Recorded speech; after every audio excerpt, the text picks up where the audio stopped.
So, oops, do I have to stop it actually? Yes. Hold on. Stop. Okay. So, so most people are on E, multiple explanations, and that's what we'll come to. But a kind of good spread across these other possibilities. Maybe a little bit more saying the lack of political power. So I listed these out. Can people, can people think of other possible reasons why women are targeted? Remember, it's not just women who have these witchcraft powers. Most of the traditional healers are men. So it isn't like it's a female-specific power. Yeah. Perfect.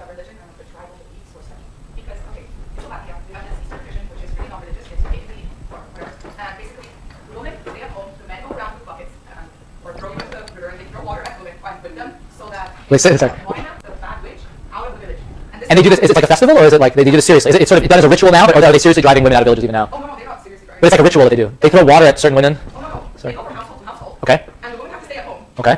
Me, my sister, and my mom are at home. Got it. We wait for men to come, pour water on us, throw us into the shower, come with whips. And then we give them food. You give them food. You give them food. You give them food for doing this. Great. And alcohol and money. I mean, look, I live in a dorm, Sounds fine. I mean, sure. No, but maybe that, I think it's interesting. Maybe that tradition, comes from a period like the period Emily Oster studies, where there really were witch killings and attacks in Central Europe, and this is the sort of vestige of that today, where it's ritualized, it's non-violent, but they're kind of living out some of these cultural norms. I mean, that seems possible. And you do still have the echoes of witchcraft beliefs in the U.S. and Europe, Western witchcraft beliefs in different ways. So that sounds really interesting. Does anybody have any interpretations of that ritual or other points? Yeah.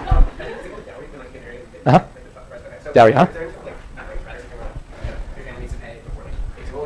The typical norm in East Africa wasn't dowry, it was bride price. It was the opposite. So in South Asia, the norm is dowry, the woman's family has to pay. In most of East Africa, there's some variation, but in most of East Africa, the norm is bride price. So a husband has to pay a woman's family to get her as a wife, a certain number of cattle or whatnot. And there's still some of that, at least in rural Western Kenya, some symbolic bride price is paid in livestock over time. I mean, it's still there, but much less, it's not really enforced in the way it was before. So there are other economic sort of rationales around marriage. And so I guess, your point is to say, are women seen as a burden, to start with? I mean, if you have to pay someone to marry your daughter, you're almost like saying, oh, she's a burden on you, let me pay you. But the norm is kind of the opposite here. So, yeah.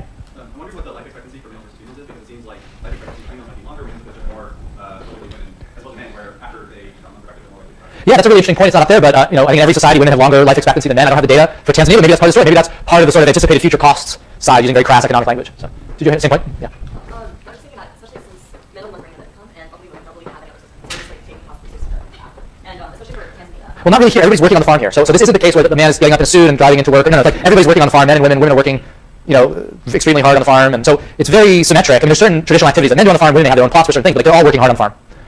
So there isn't as much of an asymmetry there as you might think. Now, once you get old, you're doing less of the heavy lifting on the farm, but presumably that holds for men and women. Yeah. What about the fact that children also do the tasks that are usually Oh, sorry. The older women play an interesting role. There's food preparation and sort of food management that a lot of older women do on these farms. I guess my own intuition, even though I've written, I've worked on this model or thinking through this framework of economic productivity being central to things, I don't really see the economic asymmetry between old women and old men. If anything, a lot of the old women are more productive, I think, than the old men, but they're so marginalized that they're easier victims. I guess that's my own take on it without much evidence, because of the within household role that a lot of the women still play, the older women. So, yeah. Yeah. Yeah, that could be part of it. The kind of stereotypical case in this part of Tanzania, just getting to the gender thing. You raised the point about older men and women. The archetypal case, the case people talk about is like the husband has died, the patriarch has died, and his wife is left. And her cousins and siblings aren't around, and her husband isn't around to sort of protect her anymore in some way, and you're hit with this economic shock. That's kind of like the modal case, or the typical case. So it isn't often the case that it would be like the old man and the old women are kind of deciding as much as there's just like isolated widow, and she gets targeted. So that isn't all the cases. Even with one case of a man being killed too, but that's kind of like the case you hear about, like an old widow. She's just vulnerable. Maybe her kids have moved away, maybe they died, and in that case, she's living with extended family. She's living with her husband's younger brother's family, and she doesn't have any protectors really, politically or socially. Yeah. Any rational explanation, like maybe in those societies, women take care of the dark side of witchcraft, while men are good healers, and like we have a Yeah, when I've asked about that, I certainly, once we started getting these results, asked people about that, I never got that answer. The answer was no, men or women could equally learn these skills, and there are female traditional healers, and so it doesn't feel, to me at least, I'm not an expert on the religious beliefs, but when I've asked about that, I was told, no, there's nothing inherent about gender and using these powers for good or evil, but it just somehow turns out women are systematically targeted, and maybe their social vulnerability has to be part of that, yeah. This might be going off the tangent, but socially and politically, like, society speaks up to Yeah. religiously, like, they follow the men more than the female. Yeah. It might be a theory for, like, older women having more female. That's interesting. Society, like, they get advisors. That's right. So elders are respected, elders are powerful, so having an elder woman becomes difficult for society to manage. That's interesting, especially when her husband isn't around, because now she's sort of an independent voice or something. It's interesting. Okay, so that's one set of issues. What are some solutions? We've already talked about sort of financial intervention, savings, insurance, credit, allowing people to smooth. What are some others that you can think of? What would you do here? If you were a policymaker with a budget in this area, you are in Shinyanga region, you are working for the planning office, and you're trying to figure out policies, what would you do? Well, the book you talked about, and you talked about in class, how there were big go-tos that would keep them for like a month or Yeah. two and send them back.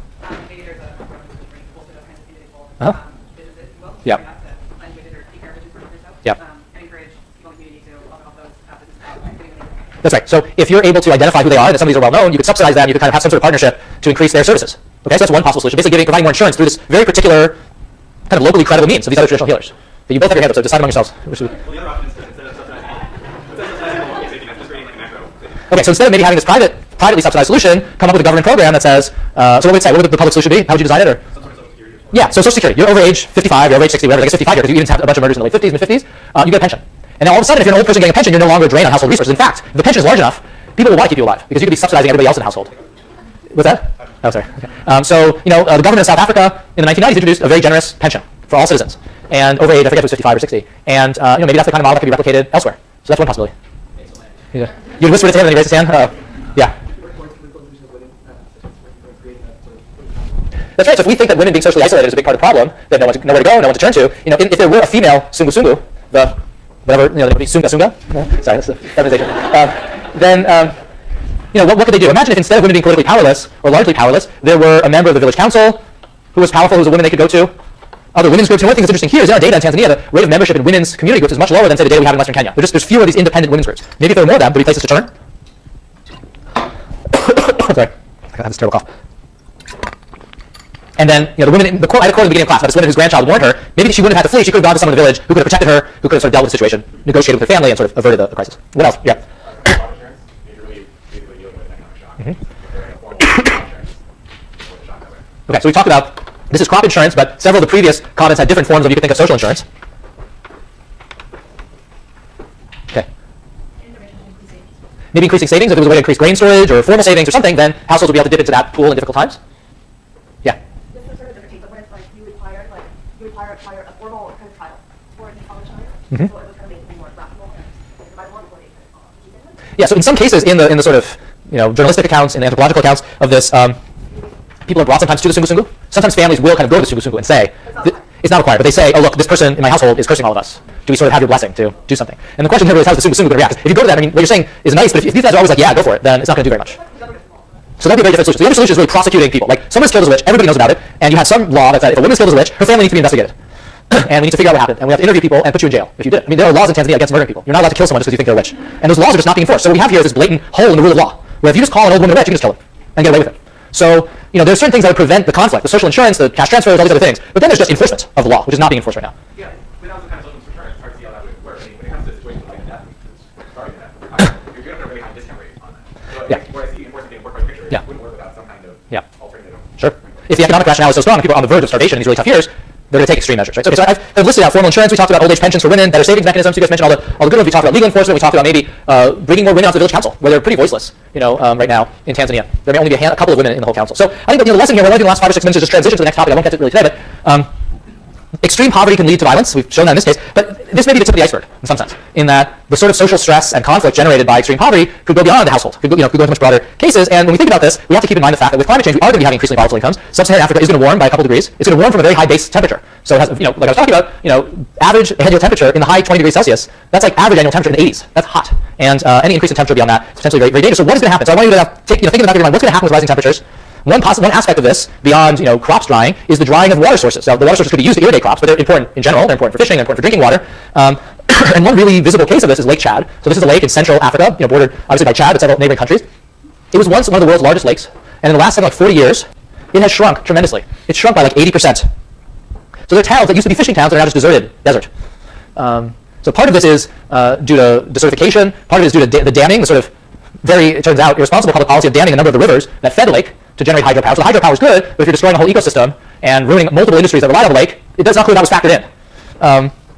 And I'm not saying there's necessarily a causal link. We'll talk about causal impacts later, but Chad has been a country with tremendous political and economic dysfunction for decades. It's basically an endless civil war for decades, terrible economic policy outcomes, terrible social indicators, etc. How much of this is related to droughts in the lake is unclear, but these things are kind of going together. So these are just some photos pulled off the web. You can look at rainfall in the 70s, sort of the lake in the 70s, which was already actually starting to dry up relative to what it was before, and then the blue spots that are left now, which is the lake in the 90s, and it's shrunk since then. So this is a massive lake that's kind of disappeared, with big environmental consequences, but economic consequences as well. So what I want to transition to in the last couple minutes is thinking not about violence in a village or in a household, but broader violence. So the type of violence I want to focus on is civil war or civil conflict. Civil conflict is very widespread, not just in Sub-Saharan Africa, around the world. It's very widespread, typically in poor countries, in South Asia, in Southeast Asia, in the Middle East, in Latin America. If you look back over the last few decades, the majority of the world's countries have had a civil conflict, an armed conflict. So it isn't like a few countries, it's the majority of the world countries. In sub-Saharan Africa since the 80s, it's been about 70, it's been over 70% of countries. Okay, so the majority of sub-Saharan African countries have had armed conflict in that period. So this isn't a rare thing, it's more normal. Almost every, two-thirds or more than two-thirds of countries have an experience with this. At its peak, in the mid-90s, when the sort of the rate of conflict was highest, in any given year, 1/3 of African countries had an active armed conflict. Just incredibly high rate of conflict. There's different definitions that are used by these folks in what's called PRIO, Uppsala, Peace Research Institute of Oslo, in Norway, and Uppsala in Sweden. They've classified conflicts in different countries. Actually, there's all kinds of really amazing data sets they put together. And they typically make this distinction between conflict, which is at least 25 battle deaths in a year, versus war, which is 1,000 battle deaths.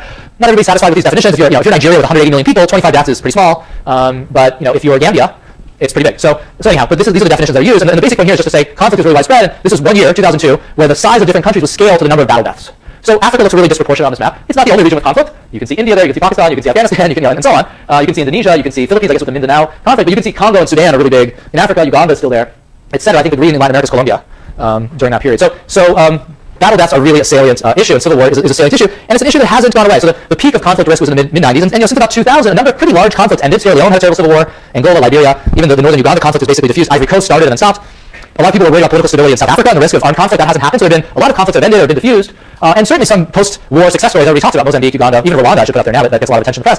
At the same time, there's still some conflict going on in both Congo, Democratic Republic of Congo, and Sudan, the two largest countries. In fact, in Sudan, the situation's gotten very complicated because South Sudan has broken off from Sudan, legally, based on sort of the international institutions' recognition. But then there's been conflict between Sudan and South Sudan. So it's a complicated picture. And even recently, in the last couple of years, we're seeing widespread war in Mali. There was just a coup in Central African Republic with South Africa now sending troops, which is a very sort of complicated picture. There's been coups in Guinea. There's been a lot of political stability in Madagascar, etc. So even while the overall picture is actually getting better, there's a lot of new conflicts coming up. So this is still a very relevant issue, which we'll talk about on Tuesday.